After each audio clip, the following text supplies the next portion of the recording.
What's up everyone, this is YouTube Ken. I'm back with Software Series episode 2. I discovered a quick way to navigate home when you are on a trip or coming from work or wherever you are at by just one single swipe instead of 2 taps.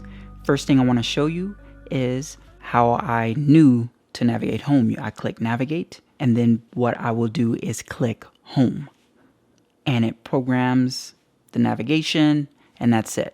So I canceled that. I was cleaning my screen one day and swiped, and I saw that. I did not know that. And all you gotta do is swipe right. There you go.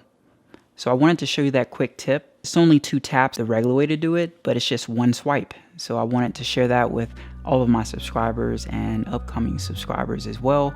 Please like this video, leave a comment if you have any questions. Definitely subscribe to my channel to see other content. This is YouTube Ken. I'll see you in the next video.